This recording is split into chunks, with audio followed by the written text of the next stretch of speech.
taken. And even with the engat. We've reported this before. Nothing was done, and now someone is dead.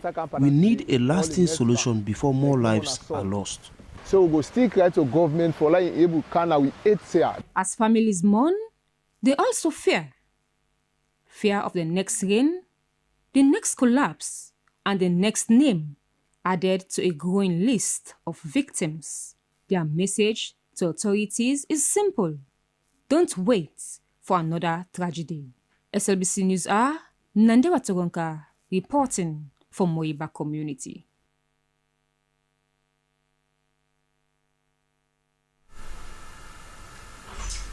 The National Cybersecurity and Coordination Center, NC3, has, in a consultative meeting with stakeholders in the education sector, discussed the importance of integrating cybersecurity as a degree program in tertiary institutions, beginning with the Institute of Public Administration and Management, IPAM. Aminata Fofana was there.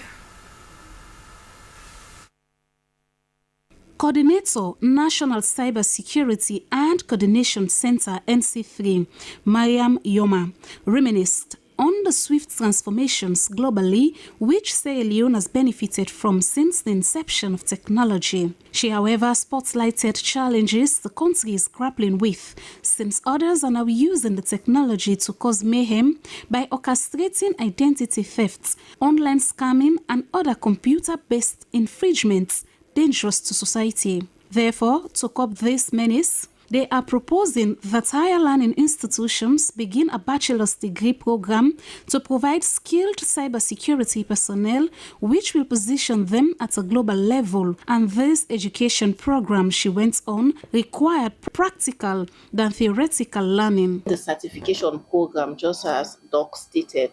So if we do have the curriculum, and then, because let's say, for example, the basics, the year 1 and year 2, we know most of the lecturers will have that capacity in terms of networking, in terms of computer, things of the sort. But when it comes to the specialization, we look at the certification areas that you propose based on the curriculum. And then we'll look at them, and then we'll find like a program wherein we'll be able to train the lecturers using those certifications. So they themselves will be certified when they are teaching this student. For a deeper understanding on how the degree program will operate at the universities, project lead Knowledge Network Solutions, Daniel McFoy, gave an in-depth analysis via presentation that resonated with cybersecurity education mechanisms based on international standards. From the foundation, we'll move them to the core where they become specialized. And specialization, we're looking at where they're going to be like penetration testers, or we're looking at where they're going to be forensic, and then they can be workforce ready. At the 4th year, what we're looking at, they're going to have their project, their capstone, and also internship. So which means they can be attached to certain industry, and then they can be able to deliver. We're looking at training that is vendor-specific and industry-led. So even though you're getting your theoretical knowledge, what we're looking at is after your 4th year, you should be workforce ready. Scholars from universities welcomed the idea, noting it resonated with some of their courses already existing at the universities. However, they raised concerns over the entry requirements and the degree level, suggesting the course be taken at a slow pace, beginning at certificate and diploma levels and later to a bachelor's degree. The scholars remained hopeful that the National Cybersecurity Coordination Center would pioneer cybersecurity into the tertiary learning level of learning. The host, Vice Chancellor of IPAM, Professor Miriam Conte Morgan, said IPAM stands tall at producing innovation technology students, a reason they were pleased with this new drive from the National Cybersecurity and Coordination Center. She said her concern was the provision of skilled personnel to be tutoring the students amid other needed technical facilities. In as much as we are talking about rolling out a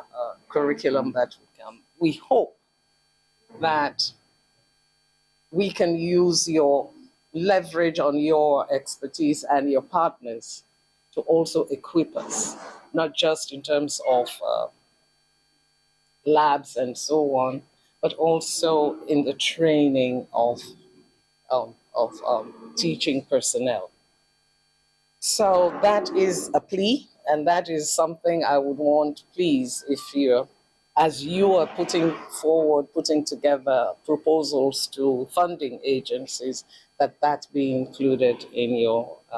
The National Cybersecurity Coordination Center is continuing with its engagements to other targeted sectors. Slbc News, Aminata Fofana.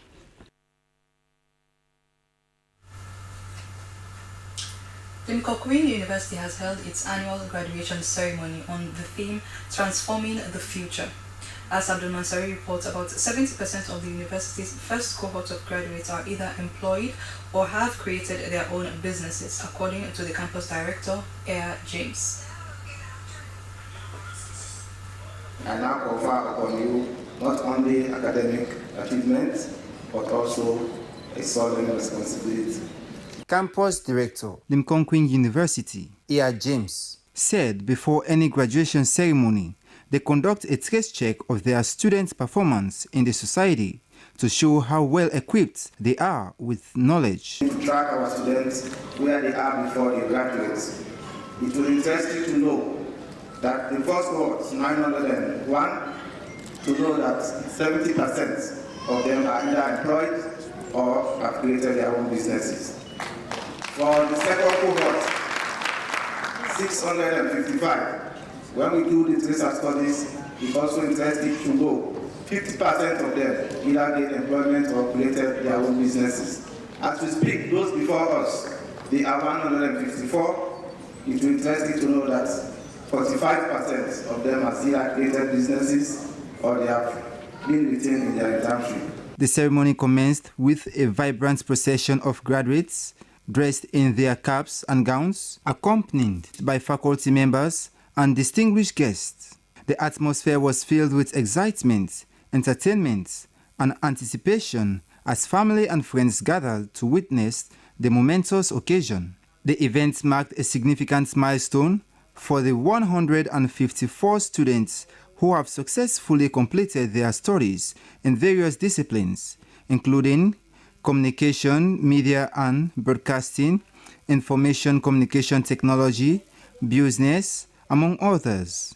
Many speakers, including heads of departments, professors, administrators, and government officials, gave significant statements by sharing their professional experiences and inspirations. The Minister of Tertiary and Higher Education, Dr. Hajar Ramatulai Wuri, emphasized the crucial role of higher education in national development, especially in building human capital development.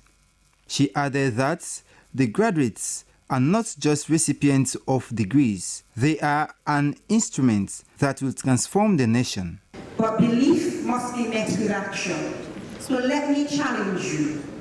Do not wait to be invited to the table. Build your own. Do not just seek employment, become job creators. Do not wait for change, be the change. In the pursuit of transforming the future, one of the best graduating students of Limkokwin, Jessica Gladys Try, explained her challenges and experiences in the university and how she utilized them to her advantage and became who she is, stating the differences between their school and others. We are not boxed only into theory. We create, collaborate, and challenge the status quo. We are encouraged to be different, to speak up, to blend creativity with academic excellence. A highlight of the ceremony was the presentation of awards recognizing outstanding achievements among the graduates. Categories included academic excellence, leadership, and sportsmanship, celebrating not only academic success, but also extracurricular contributions that enriched campus life. Slbc News, Abdul Mansari reporting.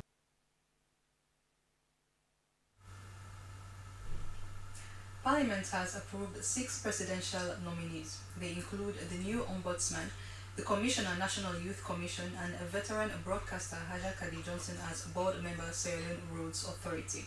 Our parliamentary correspondent Dennis Fraser has more. Honourable members, the Committee on Appointment and Public Certifications Presenting the nominees for parliamentary approval, the chairman of the Committee on Appointments and the Public Service, Honorable Matthew Numa, said that the committee had done thorough vetting of the nominees, whom he said met all professional and academic requirements to occupy the various positions.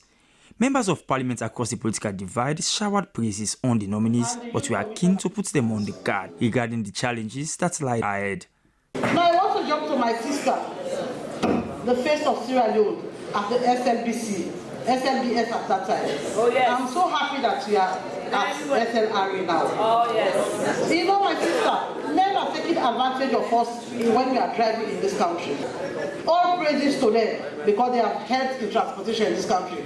But they are very rough with us. When we travel out of Sierra Leone, we are in competition with other members of parliament from other African countries. We want to make our country better than these other African countries. That is why when appointments are made, we put you on your toes. Major among the nominees were the new Deputy Minister 2 of the Ministry of Finance, Jene Jabati, who had been a seasoned banker with over 35 years of experience serving the Bank of Sierra Leone, a renowned veteran broadcaster and former head of radio, Sierra Leone Broadcasting Corporation, Ajakadi Johnson, who was now a board member at the Sierra Leone Roads Authority. She is an accomplished broadcast journalist with over 4 decades of experience in radio presentation, analysis, and administration. Her niche for spotlighting human interest and national development stories influenced policy reforms over the years, and she intends to use her exceptional leadership qualities to help contribute to the development of the SLRA. Well, let me get there first.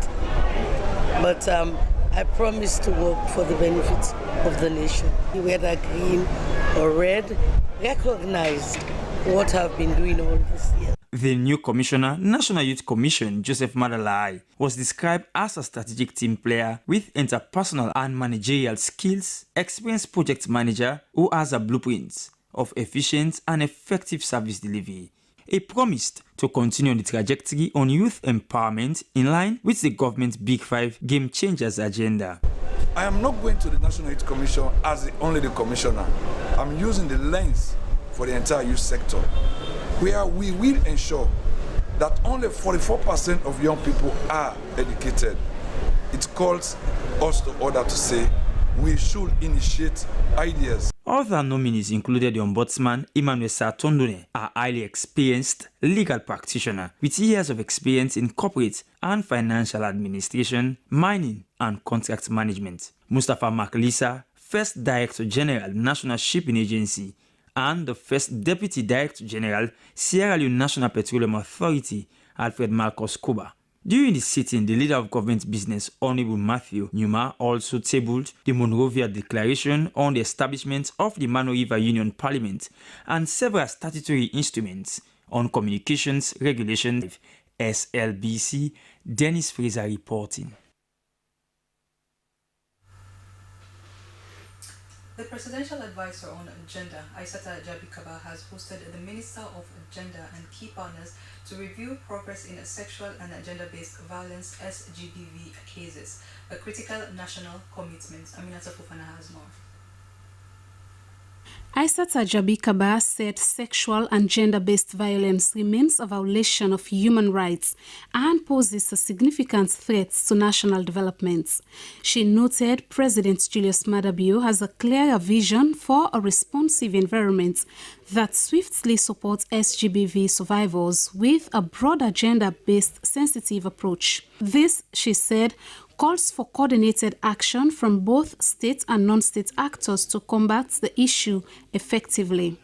Let us examine the root causes, share knowledge, and forge practical solutions to protect and empower survivors, strengthen our systems and institutions, and prevent future violence. Let this not be just another meeting. Let it be a turning point. She expressed concern that many SGBV cases, once reported to the police, often fail to progress, leaving victims without justice and remaining traumatized. Minister of Gender Aissata Mahoy said the ministry is deeply concerned about the increasing number of SGBV cases, describing it as a persistent and troubling challenge for survivors. She underscored the urgent need for coordinated survivor-centered approaches that strengthen prevention, response, and accountability mechanisms.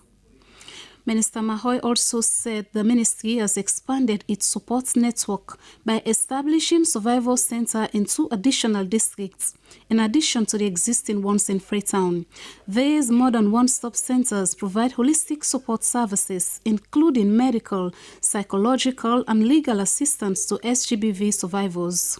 Recognizing the need for standardized and accountable service delivery, the ministry has finalized development of standard operating systems, procedures, SOPs, for GBV case management. The SOPs provide clear and frontline responders and ensure survivors' dignity and confidentiality across all touch points. Attorney General and Minister of Justice Alpha Sisi outlined the government's legal reforms, which include specialized training for state prosecutors to be deployed across the country. He stressed on the importance of a survivor-centered approach and disclosed plans to develop a national policy that adopts a holistic strategy to eradicate SGBV. Among those who made significant contributions was Daniel Keto, director of the Rainbow Initiative Center. In his presentation, he reported a worrying rise in SGBV cases and echoed the need for stronger collaboration among all partners to end the crisis. The meeting concluded with a renewed call for united efforts, shared responsibility, and consistent action to eliminate SGBV and ensure justice and support for survivors nationwide. SLBC News, Aminata Fofana. And now let's join our sports desk for some sports updates.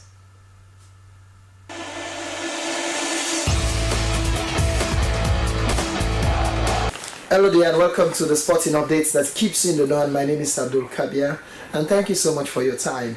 In today's edition we begin with the African Nations Championship CHAN. Well, DR Congo reignited their campaign in the CAF Total Energies African Nations Championship Pamoja 2024 campaign after they defeated Zambia 2-0 to ensure that they stay focused in Group A.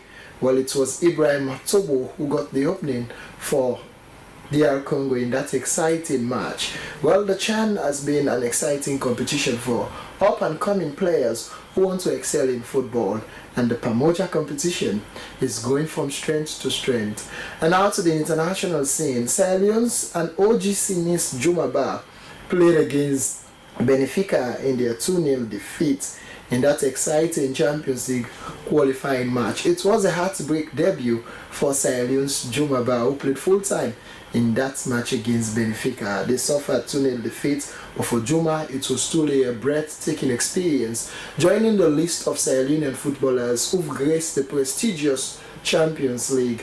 This is a new chapter for Jumaba, who is hoping to become one of the greatest names in so far as Sierra Leone football is concerned. Jumaba, congratulations and keep moving. And that ends your updates. Thank you so much for watching.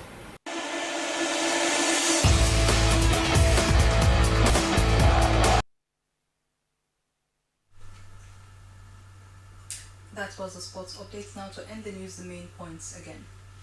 At the State House opening of Parliament on Thursday, President Julius Maada Bio has emphasized the government's agenda as articulated in the Big Five game changes. The President provided a detailed account of developments under each pillar, elaborating on tangible outcomes and ongoing reforms. The Electoral Commission has convened a crucial meeting to review and validate their risk management policy and framework. The document is designed to enhance transparent, peaceful, and smooth electoral process going forward. And the Environment Protection Agency and its partners have moved to deepen understanding of the Rotterdam Convention, focusing on the importation of pesticides and industrial chemicals that are hazardous to human health and the environment.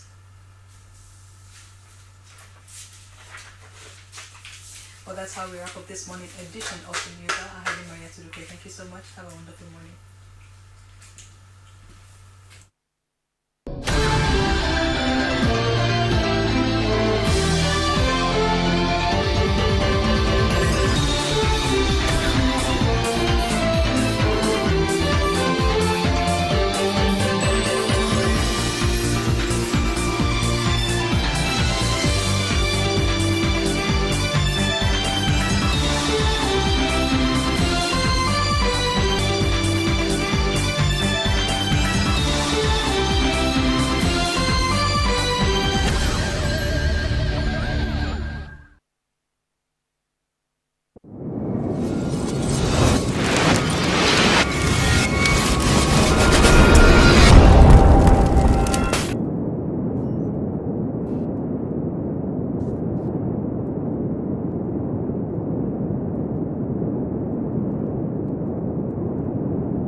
to do something, as in fasting the day of Arafah and now fasting the day of Ashura.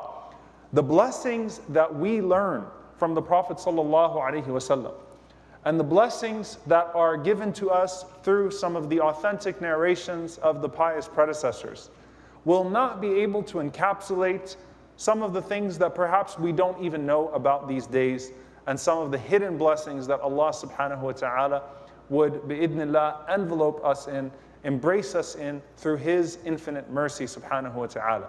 And so when you talk about the day of Ashura and what it is attributed to, first and foremost, there's a narration that we find in some of the books of Athar, the books where you have narrations of the previous prophets that mention that this was the day that the Safina of Nuh alayhi salam, the Ark of Noah, finally took its rest on Jabal al-Judi, on the mount. So after circulating for however long Allah subhanahu wa ta'ala caused it to circulate, that this would have coincided with the day that Allah subhanahu wa ta'ala caused the Ark of Nuh alayhi salam, the Safina of Nuh alayhi salam, to finally settle. And obviously the significance of that would be that this was a time where you had those that rebelled and transgressed that were drowned in their disbelief, including the son of Nuh alayhi salam, who was not spared due to his relationship to Nuh alayhi salam, and Allah subhanahu wa ta'ala saving the people of belief in an extraordinary way.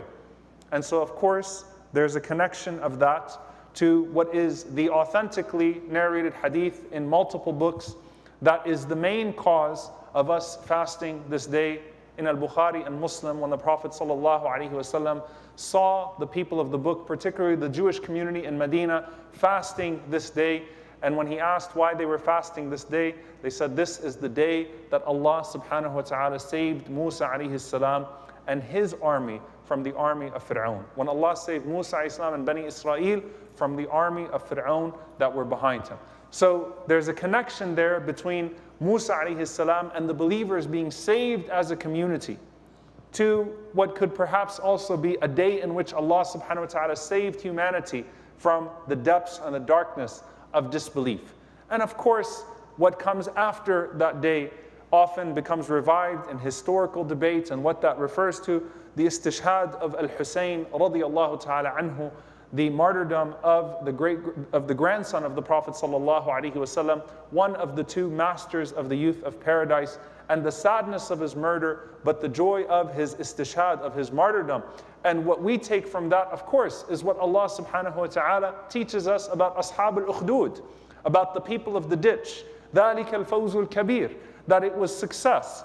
That even if Musa alayhi salam and his army and his people escaped in this dunya, that what Al-Hussein radiallahu ta'ala anhu encountered of a shahada of martyrdom is a form of the ultimate success, that Allah subhanahu wa ta'ala saved him from this world, and that just as in the time of Uhud, when the Prophet sallallahu alaihi wasallam and Abu Bakr and Umar radiallahu ta'ala anhuma are standing there on Uhud, and our dead are in paradise, your dead are in hellfire. True victory belongs with Allah subhanahu wa ta'ala.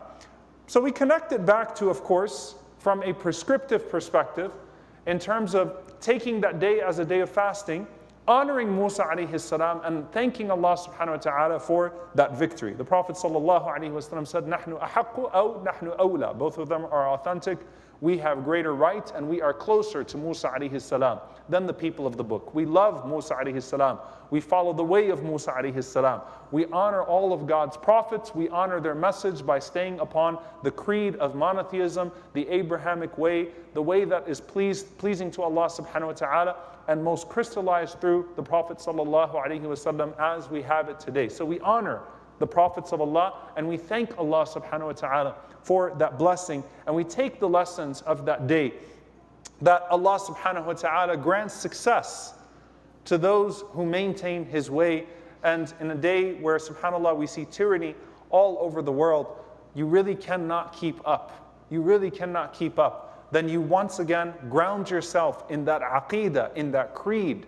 That true belief in Allah subhanahu wa ta'ala yields true victory, whether that victory manifests in this life or in the next. We base ourselves, ground ourselves in that creed, certainly. The Prophet ﷺ, however, on this day, contrary to what many people know, used to also fast this day in Mecca. And this is authentically narrated that Quraysh used to also fast this day. So the Jews in Medina fasted this day, Quraysh fasted this day. And the ulama mentioned some reasons for this, that just as some of the remnants of the Hajj, the way of Ibrahim a.s. remains amongst the people of Mecca, and they had some adat, some traditions that they held onto that would have coincided with the truth, that this could possibly be one of those things. Just as, for example, when we talk about Ashura, aligning with incidents in the past as well, when Allah subhanahu wa ta'ala allowed for the 10 days of Moses, the 10 days of Musa alayhi salam, atmamnahu ashra, that we completed. Tamma miqatu rabbi, he completed the period with his Lord by adding 10 days, that coincided with the 10 days of Dhul Hijjah, the first 10 days of Dhul Hijjah. It could also be that there was a remnant of that there was something left over that guides people to the truth. And so the Prophet ﷺ used to fast that day, even in Mecca, which is authentically narrated. Now, what do we take from this, from how we approach this day? How are we supposed to act on this day, and how seriously should we take the fast? Ibn Abbas radiallahu ta'ala anhuma, he says, ما رأيت النبي صلى الله عليه وسلم يتحرى صيام يوم فضله على غيره إلا هذا اليوم. I have not seen a day that the Prophet ﷺ singled out and took more seriously than this day, يوم عاشوراء, this day of Ashura, وهذا الشهر, and this month, meaning the best month after Ramadan for fasting is what? Muharram. This is the best month after the month of Ramadan for fasting, voluntary fasts. And subhanAllah, the day of Ashura comes on the 10th, on Wednesday. It always comes on the 10th. It comes on Wednesday this year. And then you have Thursday, which is also a day of sunnah fasting for those that would like to do so, bi'idhnillahi ta'ala. And then you get into, very quickly, Ayyam al-Bid, the white days, the middle days of the month, which also, inshallah ta'ala, are days that we could take as days of fasting. So it is the most blessed month of fasting, and this is the most blessed day, to the point that Ibn Abbas radiallahu ta'ala anhuma, some of the tabi'een, they said to them, عَجَبًا لَكُمْ يَا أَصْحَابَ رَسُولِ اللَّهِ, how strange are you, O companions of the Messenger of Allah sallallahu alayhi wa sallam, you fast this day even when you travel. You fast the day even when you travel. Why is that? Whereas Ramadan, which are obligatory fasts, you put them off and you make them up. And he responded and he said, because Allah subhanahu wa ta'ala said about Ramadan, عِدَّةٌ مِّنْ أَيَّامٍ أُخَرٍ, that a person can make them up in days to come, but that is not the case for Ashura. So a person could even fast it when they are traveling to take advantage of the blessed day. And of course, those who are prohibited due to circumstances out of their hands, bidnillahi ta'ala, the reward is written down for them as well. Of course, we also know from the sunnah of the Prophet ﷺ that this was a day that was initially mandatory for the believers to fast. And then the Prophet ﷺ made it voluntary with the obligation of Ramadan. قال عليه الصلاة والسلام هذا يوم من أيام الله. This is one of the days of Allah. فَمَنْ شَاءَ صَامَهُ وَمَنْ شَاءَ تَرَكَهُ. Whoever wishes to fast it can do so, and whoever wishes not to fast can do so. And we know lastly that the Prophet ﷺ, of course, in regards to Siyam, he alayhi salatu wasalam said that if he lived another year, he would add the 9th day to the day of the 10th. He would fast both the 9th and the 10th. And one of the reasons that the ulama mentioned, one of them, of course, to distinguish ourselves from the people of the book. Another one, khashyata naqsid hilal. Imam al-Nawawi rahimahullah says, in case the hilal, the sighting was off. And we know that this year, by the way, some are fasting on Thursday, some are fasting on Wednesday. So perhaps it is an opportunity, bidnillahi ta'ala, to fast both Wednesday and Thursday to make sure that Allah subhanahu wa ta'ala counts that day for you and that you reach that day. وَقَالَ عَلَيْهِ الصَّلَاةُ وَالسَّلَامُ إِنِّي أَحْتَسِبُ عَلَى اللَّهِ أَنْ يُكَفِّرَ السَّنَةَ الَّتِي قَبْلَهُ. I seek from Allah subhanahu wa ta'ala that this day will expiate all of the sins of the previous years. How beautiful is that? Now what I want to transition to, inshallah ta'ala, in conclusion to this. In general, a day of fasting should be honored with good deeds. In general, a day of fasting should be honored with sadaqah, should be honored with charity. Should be honored, if you can, with praying janazah if there's a janazah to pray and following the janazah. Should be honored with visiting the sick if you can visit the sick. This is a general day of fasting. It should be infused with good deeds and deprived of sins that would take away the blessings. So of course, a day that is the most preferred day of the most preferred days to fast after Ramadan, how will you honor that fast? And so you find some of the narrations. One narration, which is in Ibn Abdul Barr and Al-Bayhaqi, and it is disputed in its authenticity, and I have no care to go into that dispute on the minbar. There have been entire books written about this, but just to say that some of the scholars considered it authentic, others did not, that the Prophet ﷺ said, "Man wassa'a ala nafsihi wa ahlihi yawma ashura, wassa'a Allahu alayhi sa'ira sanatihi." That whoever spends generously on their family, on themselves and on their family on that day, in sadaqah, Allah will be generous to that person, will spend upon that person for the entire year. Which is very interesting. And again, it's narrated in Shu'ab al-Iman, Ibn Abdul Barr. Many of the scholars of the Sunnah, they spoke about this narration. And one of the proofs that they mentioned were that the narrators of the hadith itself said, "Jarrabnahu fawajadnahu kadhalik," that we have practiced this and we have found that reward from Allah subhanahu wa ta'ala.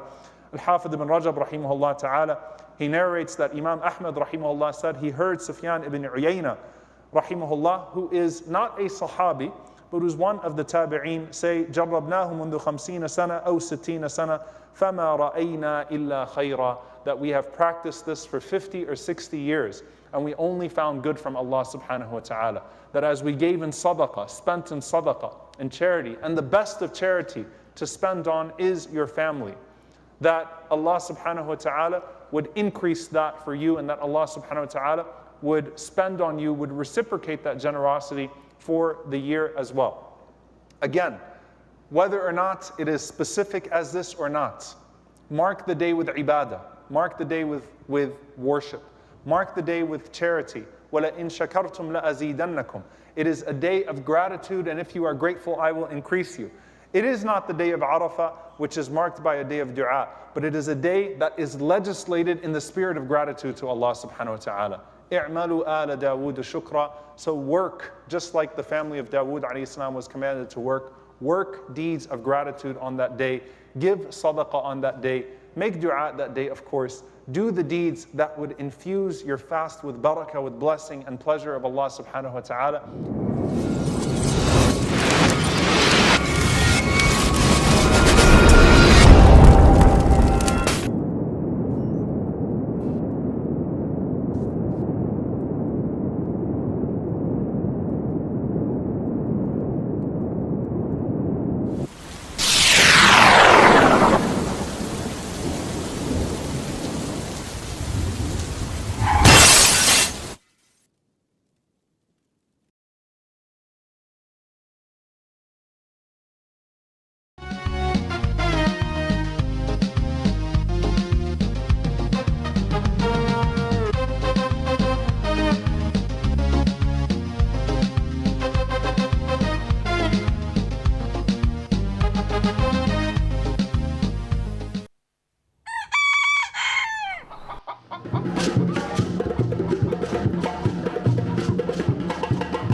of August 2025.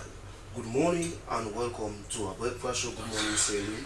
This is the program that starts your day with news, analysis and different views on current happenings. I am your presenter, Emmanuel Samoa.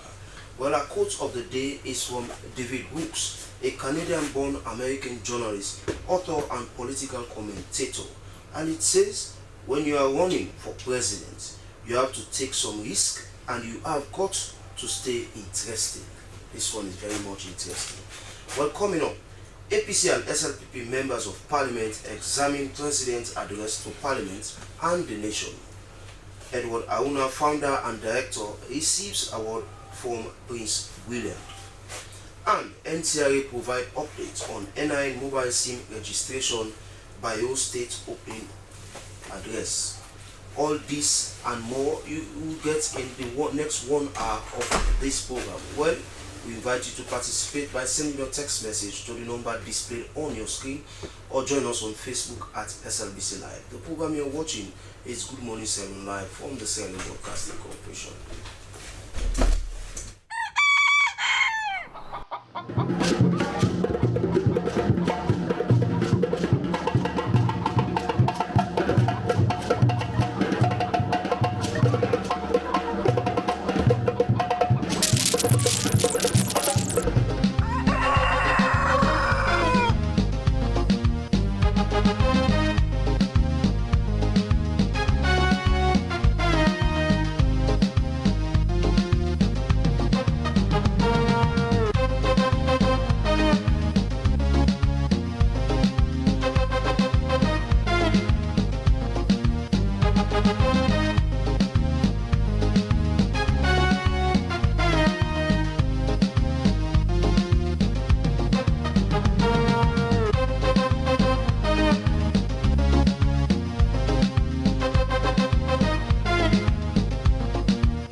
Good Morning Sierra Leone Live on the Sierra Leone Broadcasting Corporation. Well, we start with one of our headline stories that has to do with wildlife. In November 2024, His Royal Highness the Prince of Wales awarded a prestigious conservation grant to the Reptile and Amphibian Program of Sierra Leone in recognition of its tireless efforts to protect endangered marine species along Sierra Leone's coastal ecosystem.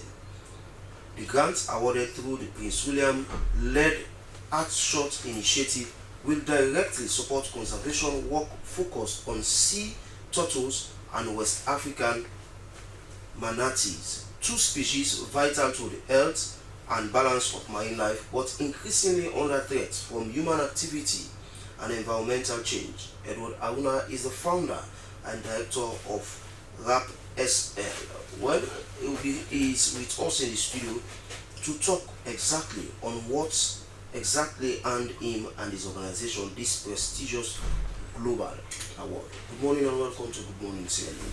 Good morning and good morning Sierra Leone. So we want to first know the question that I ask: what led to your organization having been chosen by the Prince himself? Because looking at the small nation of Sierra Leone, we have several other nations. Yeah, the thing is, my love for conservation really started way back home.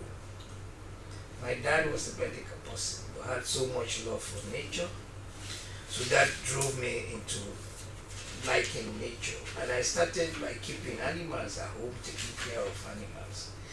Until the time I went to college, I realized that keeping wildlife aspects wasn't the real thing, but instead advocating for their survival in the wild. So after college, I came over to Conservation Society of Sierra Leone, and I still continue pushing my love for nature. And then I had to take up a challenge. I caught up with the director and I asked him, I want to do something that non-Sierra Leone have done so far. So he told me, he said, yeah, there's something around that, we've not got anybody to take up. So he told me about sea turtles. So I took up the challenge and I did a survey around Freetown. I came up with 5 species of sea turtles. The green turtles, the hawksbill, olive ridley, leatherback, and the loggerheads. So from there, I worked at the society for 12 years. Working on sea turtles and some other biodiversity issues in the country. And I rose up to the position of acting director. From there, then I started with the reptiles and amphibians, because it came to a point that anytime there was this reporting on national reporting about biodiversity, there wasn't really this person to talk to about reptiles and amphibians. So that encouraged me. So from then, people know me for reptiles and amphibians. People more know me for sea turtles, because I started that one from a conservation society up to where I am today. And so over the years, I've been working with these, got support from the U.S. Fish and Wildlife, Wetland International, Save Our Species, IUCN, so many organizations I've worked with. So with the Prince of Wales Award, we did it under the talks. Every year, they do go around Africa, just asking questions or doing web search to note what is happening. So, you will not even know if you are selected. So that was what really happened to my own case. So for 2024, they searched a lot about me, unknown to me, and they came up with the result finally. It was even, I was in the field when I got the email on my phone that, oh, you have been selected as a conservation person for Africa for 2024. I say, what is this? Is this a joke? So I look at the mail and I just look, and I saw someone that I know in the thread. So I have to call this person and say, yes, Eddie. They say the search came home and I was contacted, and of course I gave them my own idea about your work, and they have contacted a lot of other people, even in Sierra Leone. I said, okay. So from there we started working now on things. They have to send a field crew to come and see what is happening on the ground, how far I've been, on to November when I went to UK and I was given the award. So the award, the grant first before the award, it focused on sea turtles and West African manatees, if that's the two split. Say these two species are vital to human health, but they are under threat. How are they under threat? Yeah, we, of course, a lot of Sierra Leoneans know much about sea turtles, because I have been, it's more than 20 years I've been talking about sea turtles in the country, so they know. The new trend for manatee really came in recently, though people like a lot of work has been done. Carpidi and Victor Calvo have been doing some other things, but with the talks, they really encouraged me to take up the manatee aspect of it. And why was it so? Someone sent me a video clip on when a manatee was caught and brutally killed. So this clip went on, on to talks. So the prince saw the thing and he felt so sorry for the poor animal, the way it was killed. So they agreed to say, okay, Eddie, please, when you go back, please, whatever funding we are giving you, bring in manatees. So that is how we got the manatee. The threats to these species in our own part of the country, mainly in fishing, they are not particularly targeted. That's the interesting thing. But just that, people see them as a source of protein. So once they catch them, if there aren't our monitors around, some may want to get away with it, But so far we have monitors right across for sea turtles. So for manatees, we just started. So we have plans to cover so many areas in Bond and Moyamba district, because these are the places where they are very, really, really plenty in those communities. So our plans, I've already started doing some surveys and some work in those areas. we know, as you said, the threats. Climate change is a threat impacting these things. Our fishing activity is a threat. You understand? Saltwater intrusion. These are all threats facing these animals. Beach erosion, coastal erosion. These are the threats, and these species are part of the human chain, as I can say, because every animal on earth, we are all connected. Every plant, we are all connected. This is a whole environment. It's a whole approach that we are taking. And our main focus is to maintain the biodiversity of Sierra Leone and the world as a whole. Every animal that was created from generation is important. There was no mistake. So if anyone you take out of the equation, we are going to be put on not on a balanced state. And we want at least to maintain some balance. Though we are losing, extinction is happening, climate change is happening. So these are all the threats. So Edward, one might be saying, when you look at, you talk about sea turtle, someone who is not much interested in this sea turtle or these reptiles and amphibians, he or she will say, why is this man making fuss about it? What is the importance of this particular set of species to me as an individual? Yeah, that question has been meeting me so many times. Sea turtles, for one, people might say, we don't have any particular use for them. But the thing is, it doesn't mean you have to do away with something because you don't have value for it. Whoever knows that, along the line, somewhere, sometimes, the value will come out of it. Now, for sea turtles, we know the shell they carry is a very strong thing for ornament. The Asians have used them a lot for eyeglasses, ring, chains, earrings. They last quite longer. So for these, people have been harvesting them so much. Because if you have an eyeglass, the frame of a glass is made with that one, that can last you for years. And it doesn't have to impact you anyway. So these are all the benefits that humans used to get from them. But we saw to it that if we continue in this vein, you go out of the equation.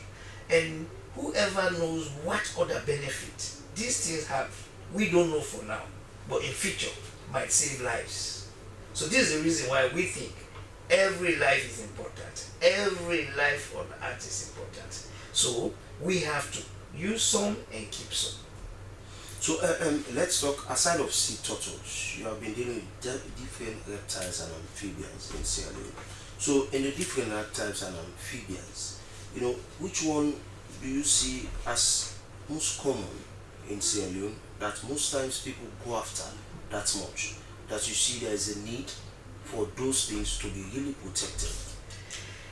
Yeah, yes, we see, apart from sea turtles, we see people, even these common frogs, we call them, in our country, people eat them a lot.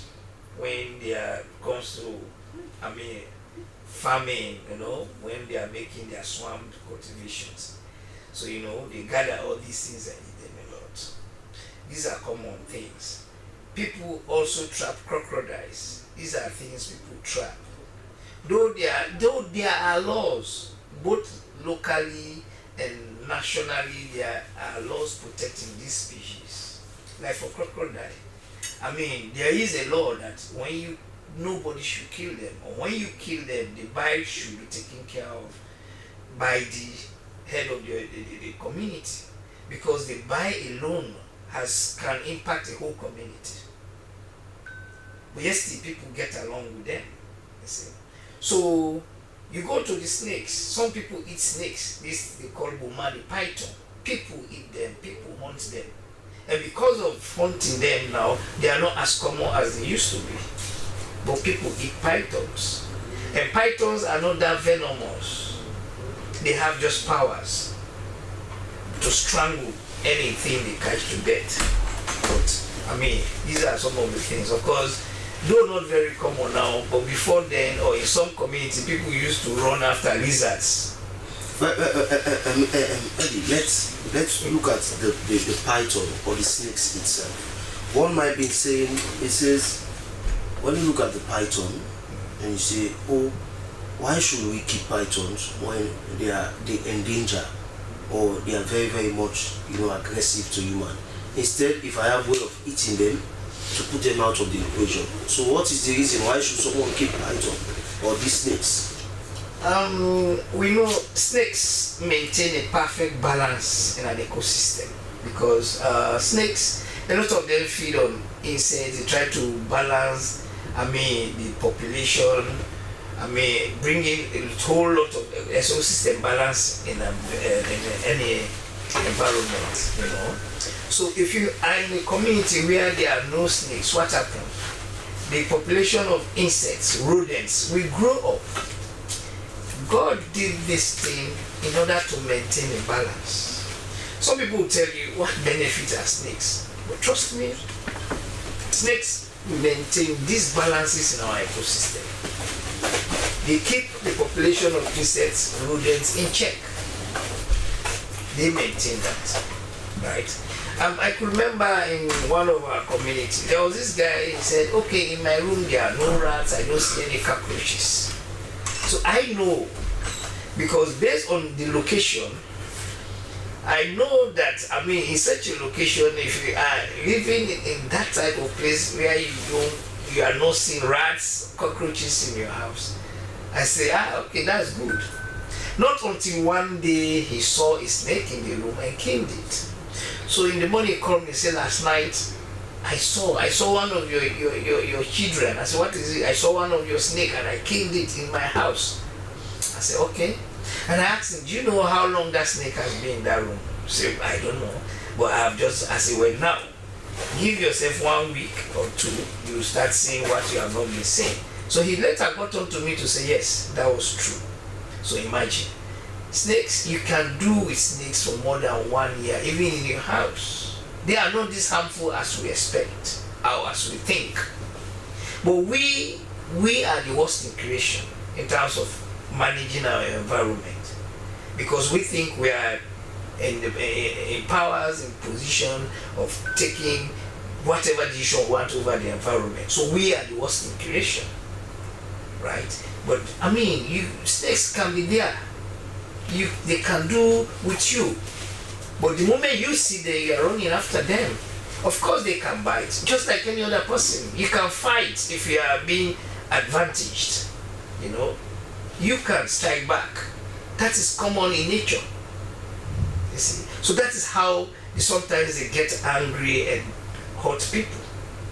We know they are venomous, but not every one of them is that venomous. So, before going to some of the characteristics of the snake, you talk about snakes. We usually keep rodents and insects in check.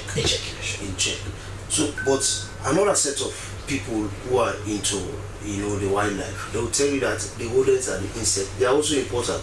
So I leave an animal, another giant animal, to face them out of the equation. They are not facing them out. They are just checking their population. They are not facing, they are checking. It's not like they are going to take each and every one of them. It's not even possible. You understand? It's only we humans that can take everything out of the equation. But to do themselves, they know how they manage. And that is how they have been striving all this while. Not until when we think we are now on top of every other situation, with the type of mind that we have now, and we think it's so much development, we're taking a lot of chances. But they don't take themselves out of the equation always. So someone seated out there might be against or might be opposing what you are saying about the snakes, saying that they only react when they feel that they are being disadvantaged or threatened. Someone might say, I have never threatened a snake, but passing through a bush, the snake, I just felt the bite of the snake. Yeah, that's the thing. People will always come up with that. The thing is, the bush is the environment.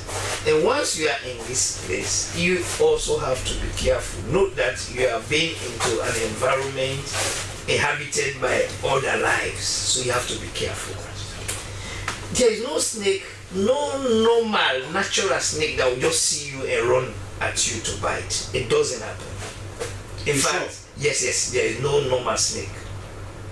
But one thing I always tell people, when you see a normal snake, that is angry at you, any other person, simply means that snake has been missed once.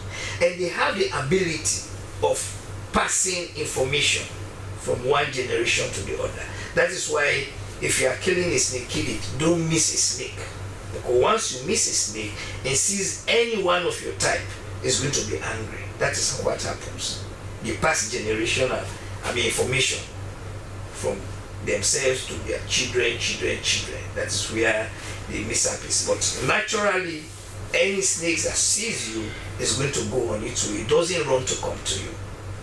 I have the belief, or there are beliefs that people do get into these things, naturally or somehow.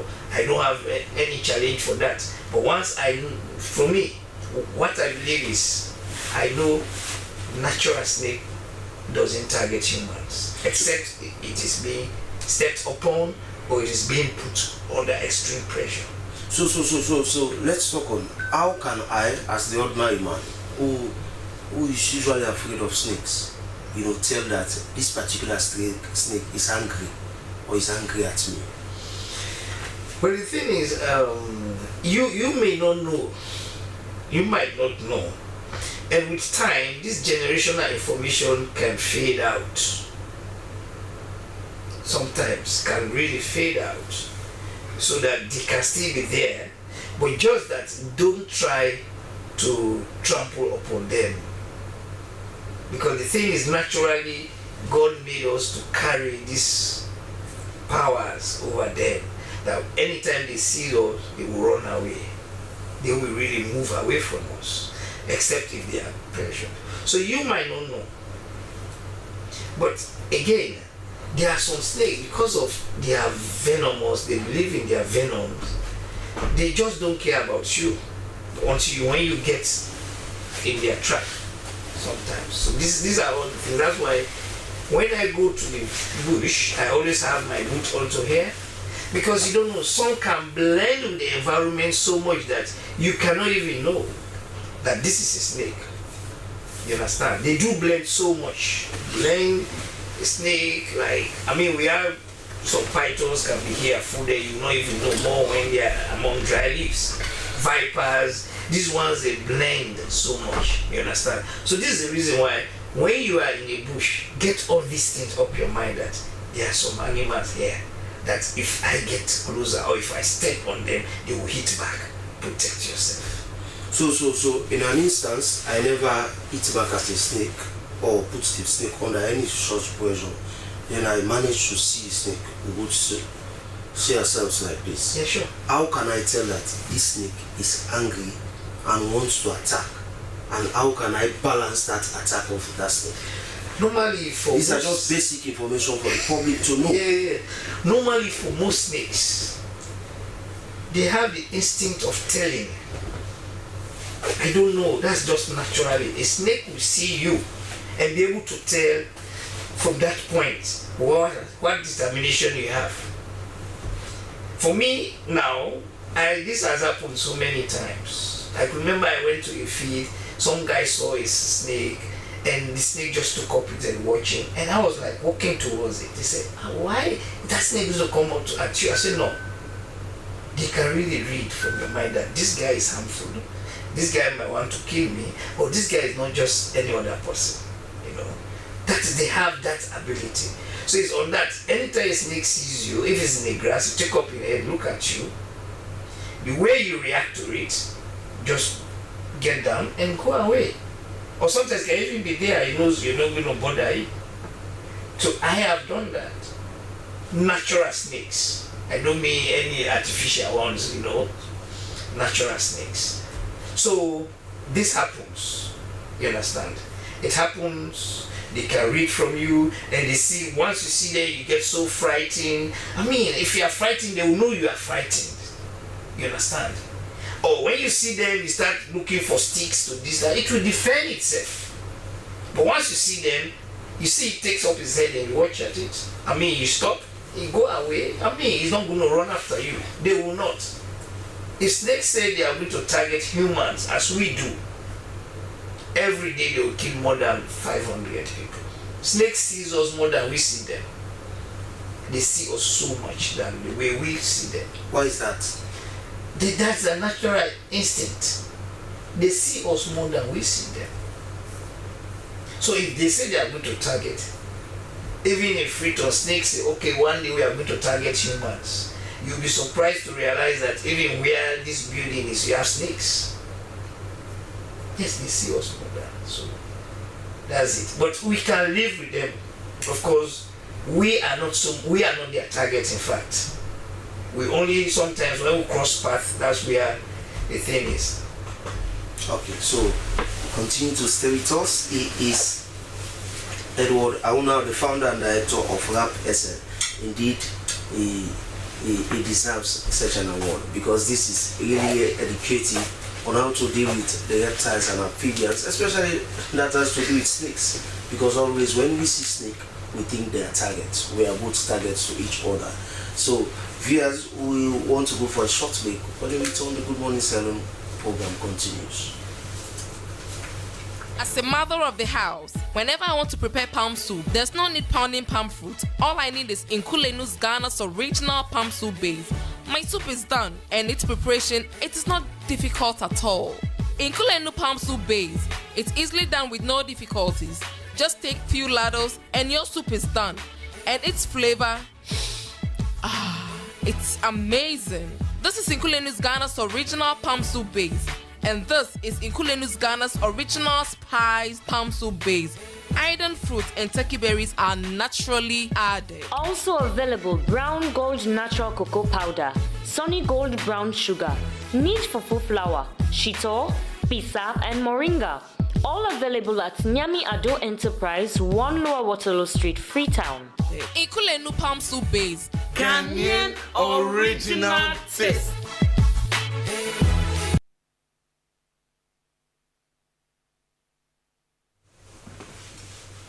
Welcome back. The program you're watching is Good Morning Sierra Leone live on the Sierra Leone Broadcasting Corporation. Well, we were having an interesting discussion with Edward Auna on reptiles and amphibians. While we go over to another issue, His Excellency Dr. Julius Marabio has officially opened the third session of the 6th Parliament of the Second Republic, delivering a compelling and unifying national address. At the heart of his message was a bold call for a new dialogue on adopting proportional representation not only for parliamentary elections but across the executive and broader public sector. The President urged both Parliament and the public to embrace reforms that promote national unity, equity and inclusion, stressing that Sierra Leone's strength lies in shared responsibility and collective leadership. A major highlight of his address was the progress of the government's flagship feed salon initiative. According to the President, rice production has increased by 8%, while rice imports have decreased by 13%, resulting in a savings of $15 million for the country. This has contributed to a reported 20% reduction in the price of rice. The commissioning of 3 new rice mills is also expected to improve post-harvest processing and strengthen local value chains. But the big question remains, are these reforms and achievements resonating with the people of Sierra Leone? Well, I was at the Well of Parliament yesterday when the President was delivering his speech. Let's just take this report.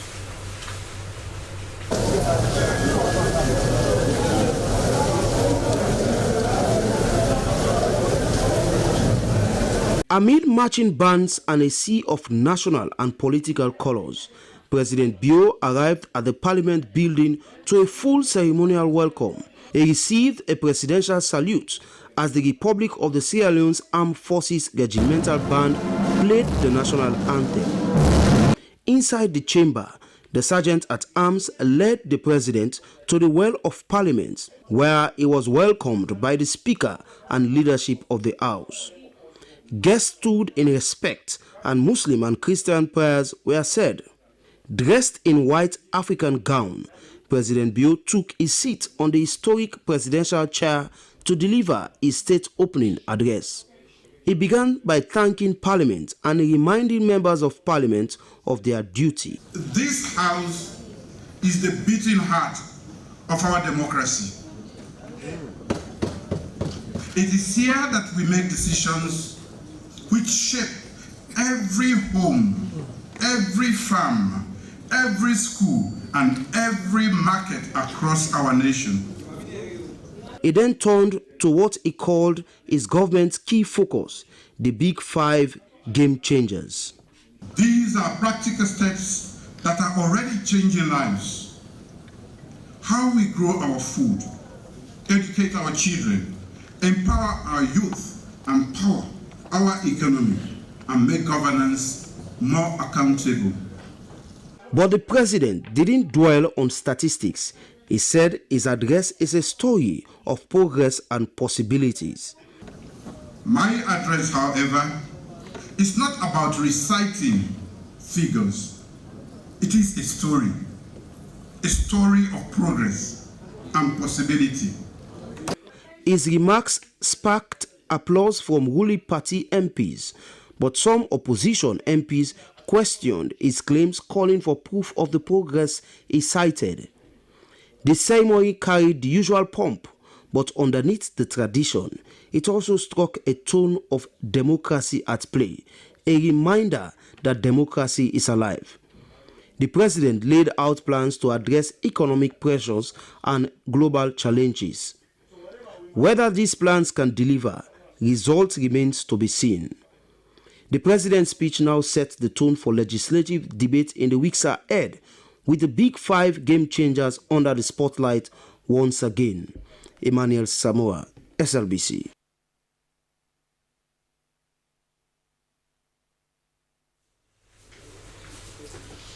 Well, viewers, in subsequent days, the SLBC will dive deep into the president's speech, taking a critical look at the different sectors that the president mentioned, on the gains that he has made, that his government has made, and also plans to improve on those different sectors. So, well, we still have Mr. Edward Auna with us in the studio. And Mr. Auna, we've started receiving messages from viewers. Someone is saying that you say that snakes are not too, they are not too harmful. They can only be harmful when they are under serious pressure.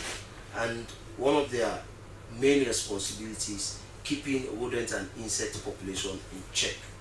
So, but someone is asking, how can he live with a snake, or romances with a snake the way that they do with that of the cats and the dogs at home, or train a snake at home to live with that snake as a pet or whatsoever?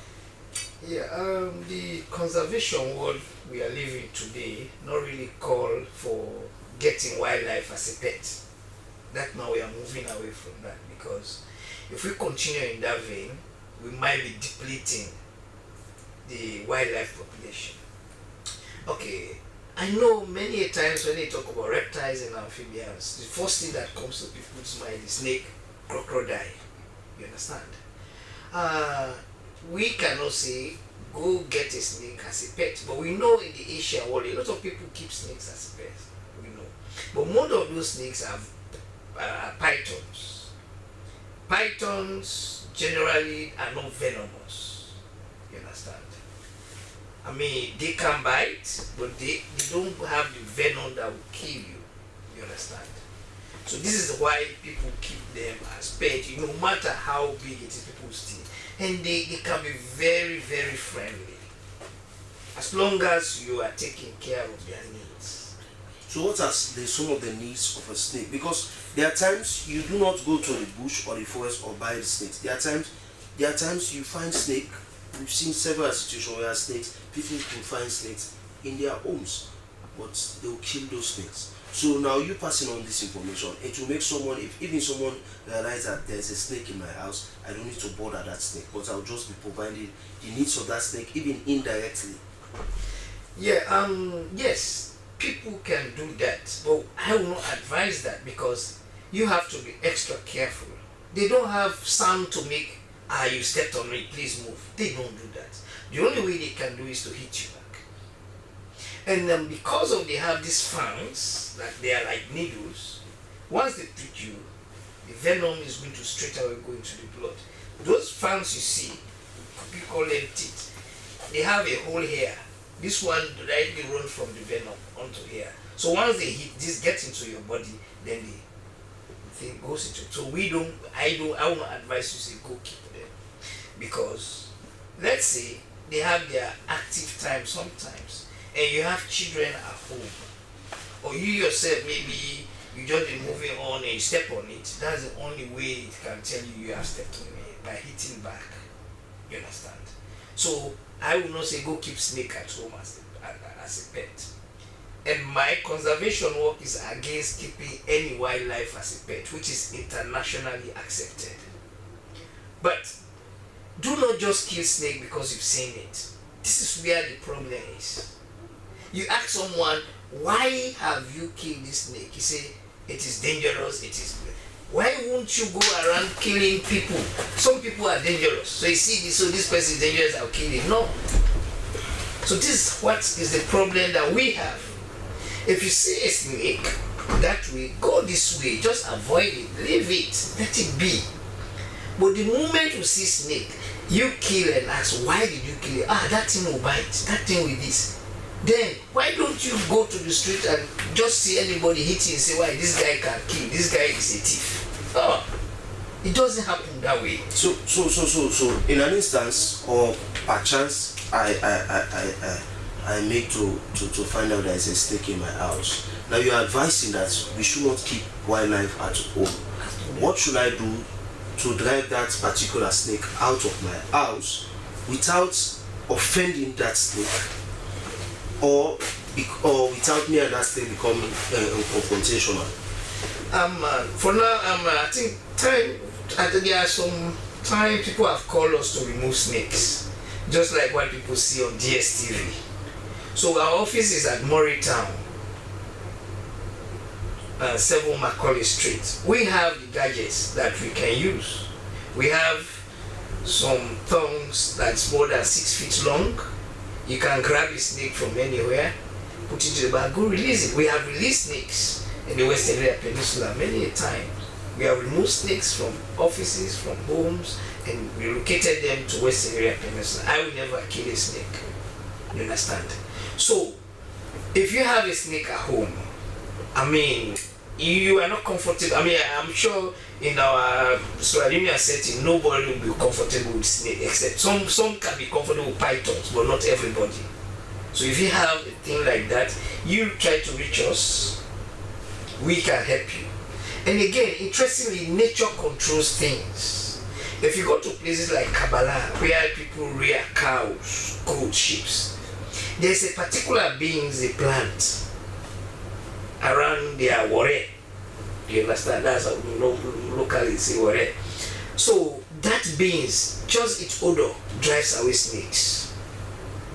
So you understand? So if you are living in a situation or at home where you always do see snakes, just try to reach out to Kabbalah and ask them, I mean, I want these beans that people that rear cows, these shepherds, that do plant, I want to have them around my home. And even in our communities, there are some trees whose bark, once you peel them or bring it home, drop them in every corner, no snake will enter. So nature has a way of controlling situations. So, Mr. Una, how can someone reach out to you guys? What contact? Because some people might not know where Freetown is or the exact location, but what contact? Because I believe this is a serious issue in Sierra Leone where so many people have killed snakes, but you are now advocating that we should not kill snakes. That I will reach out to you and you will remove those snakes and put them out into the wild. Yeah. We are number 7 Macaulay Street, and you can reach us on 076 645 130 077 45 9339. I think we can help you. 076 645 130 077 459339. So, Mr. Uma, let's talk of, there are times, you know, snakes, even when they are at homes, when they are in your home, they know how to hide very well. Very well, that's but there are footprints that shows that there is a snake in my house. What are some of those footprints that one should look out for to tell that, oh, there is a snake, and that person will reach out to you guys to say, oh, please come and investigate if there is indeed a snake, for you to remove this snake out of my house? That's interesting. You can only detect the print of a snake when it's really too big, not for these small ones. I will not tell you that is the print, you understand? But for bigger snakes like pythons, where they crawl, you can see the mark that they leave behind. But for smaller ones, no. The only thing I will tell you is, if you see one, let us know, right? They will go and help look out for it.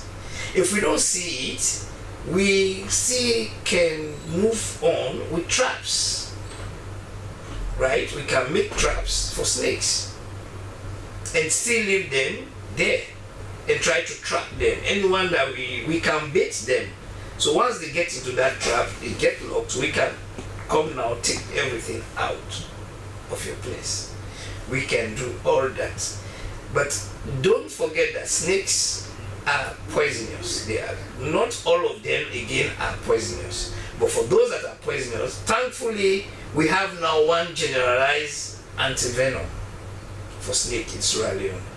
It comes in a powder form, for which I'm sure a lot of hospitals, because I really spoke with the cost recovery here, and I saw it. It's a powder form.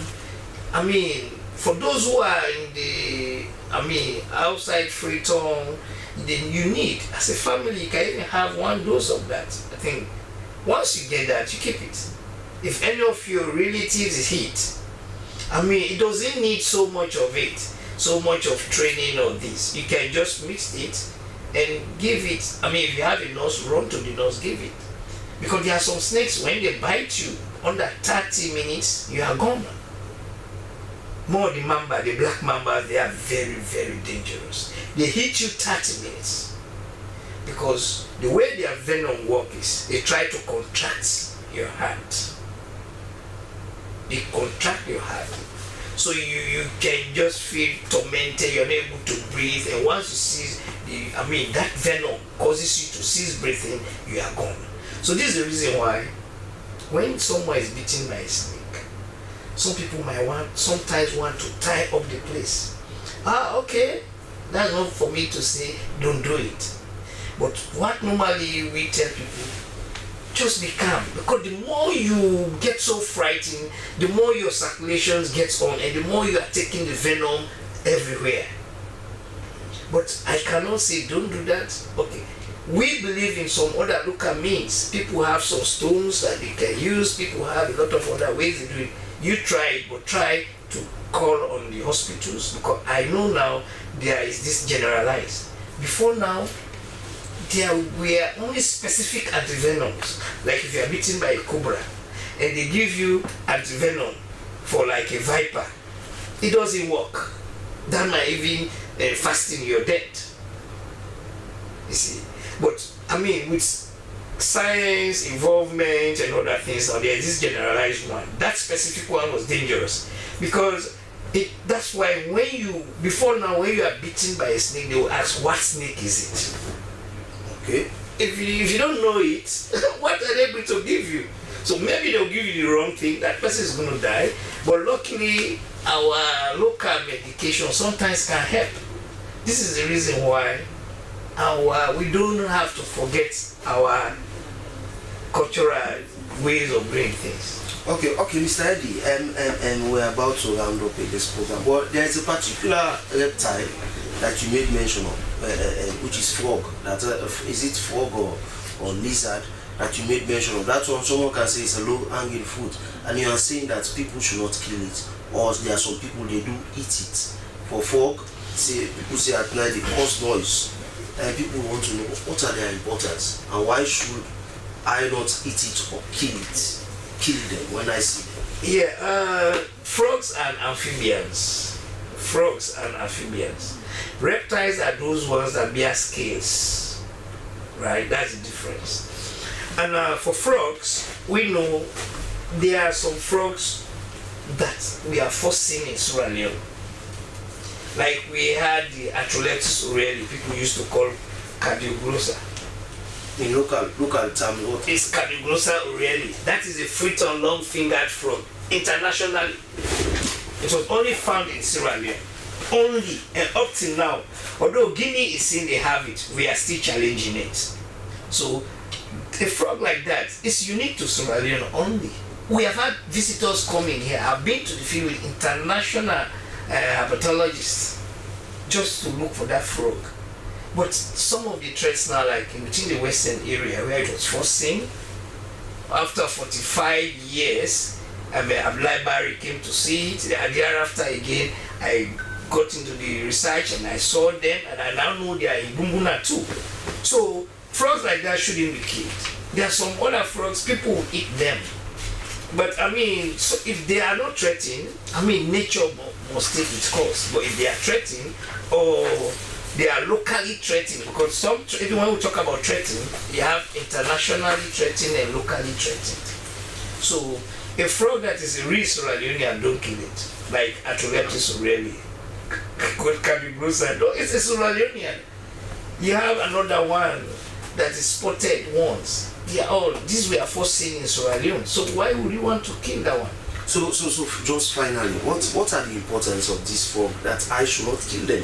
Well, in fact, when you are sleeping, this frog, because some people just eat the noise of the frogs. Yeah, the world was made on a perfect balance. Perfect, but God made this world perfect. But for every life you take off, the balance is going to be unbalanced. So that is where we are. And we who are into biodiversity conservation, we want to see every life getting on. So this is the reason why we think every life on earth is important. We should try to protect every life in Sierra Leone. So do not kill because you don't know its value. Someone somewhere knows its value, or we don't know the value, those things we have for the future. So that's my advice. Okay, so every life on earth is important. Thank you. Okay, so thank you very much. He is Edward Auna, the founder and director of RAP SL, and he's the award winner for the Prince of Wales Award. His Royal Highness Prince of Wales Award. He won the award in November 2024. So, you know, the way he spoke to us tells you that he's abreast with issues. And I believed from what he has said about reptiles and amphibians, especially snakes, some of us have been equipped with this knowledge, which we'll use in the future. So thank you very much, Mr. Edward Auna. We hope to get you some other time. Well, viewers, we'll move to another segment in this edition of Good Morning Sierra Leone, which is the review of our local tabloids, the headlines of our local tabloid. I start the ball rolling with the Awoko newspaper, which says ECSL validates new risk management framework to secure future Sierra Leone elections. Feed Salon success, rice prices drop 20% as Sierra Leone boost farming, President Bio says. Freetown players at 40, chapter 15, Strasser. Liberian music star Alonso, 3 others arrested in dramatic border drug bust. These stories plus more you get in the Awoko newspaper. The next one I have is the Standard Times newspaper, and it's open to a banner headline that says Kasafoni land rights investigation moves at a snail pace. Paramount Chief Thomas Gbapi IV celebrates 50 years of dedicated service. The stories plus more you get in the Standard Times newspaper. And the next one I have here is the Africa 24 newspaper that says Machimbi new unoccupied houses collapse. Salon payment suite transforms banking with seamless transactions. As inflation drops, our economy remains resilient, President Bio says. APC's hope for 2028, Sam Sumana. This story is possible again, the African 24 newspaper.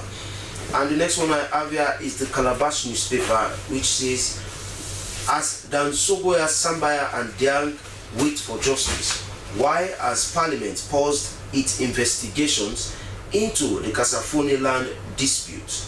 President Bio outlines progress, promises more reforms at state opening of Parliament. NCIA clarifies rationale behind August 31st deadline for obtaining biometric ID cards. These stories plus more you get in the Calabash newspaper. And the last one I have here is a satellite newspaper that says, as the party sets to conduct lower level elections, APC fight begins next month. President Bio unveils National Transformation Agenda at 2025 state opening of Parliament. NATCA celebrates regional milestone in seamless roaming at West Africa Conference in Monrovia, Liberia. These stories plus more you find in the satellite newspaper. Well, viewers, want to remind you that the headlines or the stories read there, they do not reflect the views of the SLBC. We are just merely reviewing the headlines of our local tabloid. Well, they say to every good thing must come to an end. This is how we draw the curtain of today's edition of Good Morning Sierra Leone. I want to say a very big thank you to you and our viewers, and also those that contributed in the program. Also thank you to our studio guest, Mr. Edward Auna, the award-winning reptiles and amphibian specialist. And also I want to say thank you to my production crew, especially the producer, William Wise. Until we meet again next week, I want to say Tata. I've been your presenter, Emmanuel Samoa. But before I leave you, let's take the quote again. It's from David Brooks, a Canadian-born American journalist, author, and political commentator, which says, when you are running for president, you have to take some risk and you have got to stay interesting. Stay glued to the SLBC. As a mother of the house, whenever I want to prepare palm soup, there's no need pounding palm fruit. All I need is Nkulenu's Ghana's original palm soup base. My soup is done, and its preparation, it is not difficult at all. Nkulenu palm soup base, it's easily done with no difficulties. Just take few ladles and your soup is done. And its flavor, it's amazing. This is Nkulenu's Ghana's original palm soup base. And this is Nkulenu's Ghana's original spiced palm soup base, iron fruit and turkey berry.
how to send money overseas using AfriMoney and BNB. Dial *161#. Select option 1. Go to option 6 for overseas money. Press 1 for BNB. You'll see the list of countries you can send to. Enter receiver's full name. Enter the receiver's phone number. Enter the amount you want to send. Enter your PIN to confirm. You will receive an SMS confirming your transaction. Terms and conditions applied.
welcome to News Brief on the Hour with me, Cynthia Kaman.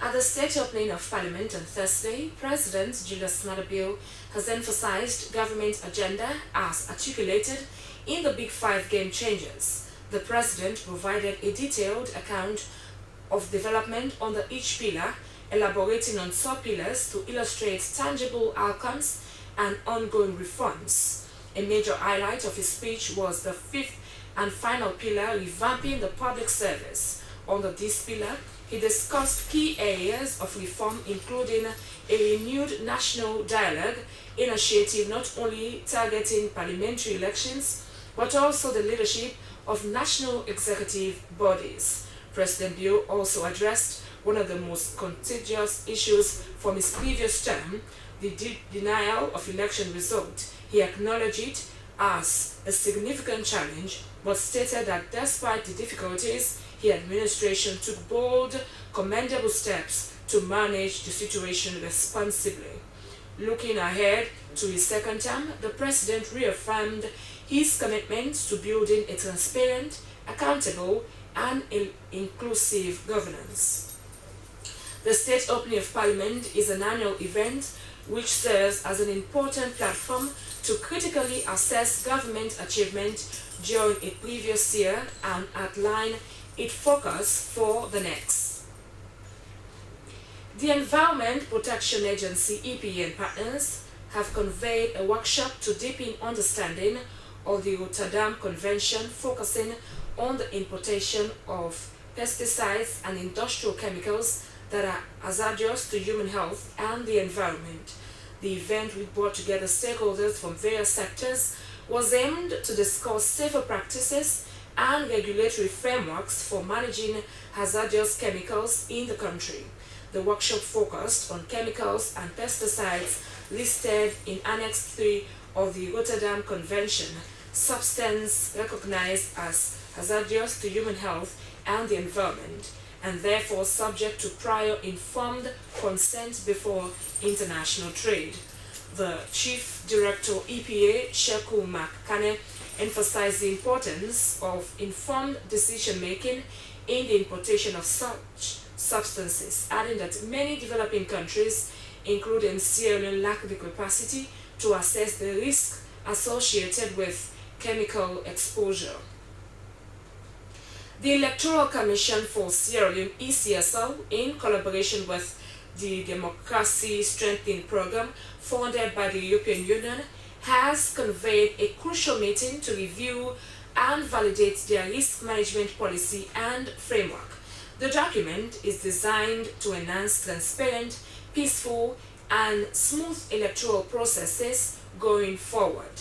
The meeting brought together key stakeholders, including commissioners, directors, and other staff of the Electoral Commission for Sierra Leone, civil society organizations, and international partners, including a team from South Africa. The Electoral Commissioner for the Northern Region, Abubakar Koma, said in a bid to achieve best international standard of electoral democracy, the Commission partnered with the Independent Electoral Commission of South Africa to help develop the policy and framework. He noted that the document will guide the Electoral Commission to identify and mitigate electoral risk like misinformation, political violence, intimidation, and harassment of candidates and voters alike. The goodwill tour of one of All People's Congress presidential aspirant, Alhaji Muhammad Omodu Kamara, popularly known as Jagaban, is making significant impact across both local districts. Through his charity foundation, Jagaban has invested nearly 5 billion olios to empower communities and support development initiatives in the district. According to the national spokesperson of Jagaban movement, Gabriel Buzom, the support goes beyond just money. It represents a stronger commitment to helping the community go through financial and infrastructural development. He said the financial support towards female members and non-female members of the APC party in Port Loko town will benefit over 300 women, giving them the chance to start or grow their businesses. A councillor of the Port Loko District Council, Fatmata Kamara, appreciated Jagaban for coming to their aid, noting that women in that part of the country now have the opportunity to succeed and rebuild their lives. And the Youth Partnership for Peace and Development has hosted a stakeholders dialogue with community-based dispute resolution providers under its peace-building project with funding from the United Nations Network for Young Peace Builders. The aim of the dialogue was to strengthen local conflict resolution mechanism for inclusivity, peace and justice in the Koya community and its environs. The dialogue brought together community-based dispute resolution providers comprising religious leaders, mannequins, traditional authorities, security personnel, and youth leaders. Gender advisor, Youth Partnership for Peace and Development, Theresa Grace Masuba, said the engagement was in line with organization's peace-building project designed to empower youth and women. She said the session was an opportunity to share ideas with stakeholders on settling dispute in their communities. Participant underscores the importance of the engagement, noting that the session was timely.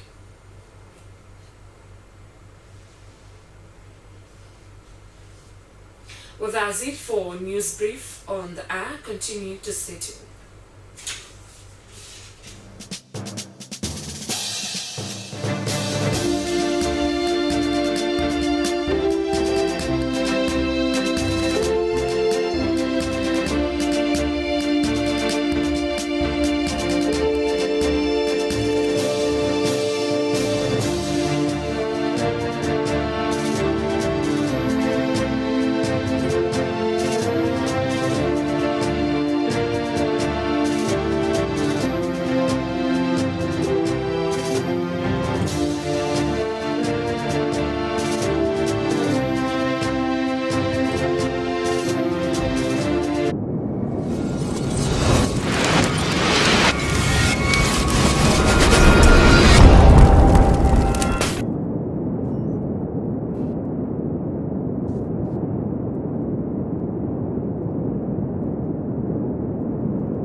The line.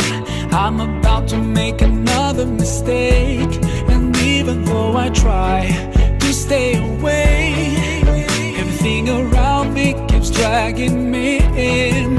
I can't help thinking to myself, what if my time would end today, today, today? Can I guarantee that I will get another chance before it's too late, too late, too late? Forgive me, my heart is so full of regret. Forgive me, now is the right time for me to repent, repent, repent. Am I out of my mind? What did I do? Oh, I feel so bad, and every time I try to start all over again, my shame comes back to haunt me. I'm trying hard to walk away, but temptation is surrounding me, surrounding me. I wish that I could find the strength to change my life before it's too late, too late, too late. Forgive me, my heart is so full of regret. Forgive me,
My heart is so full of regret.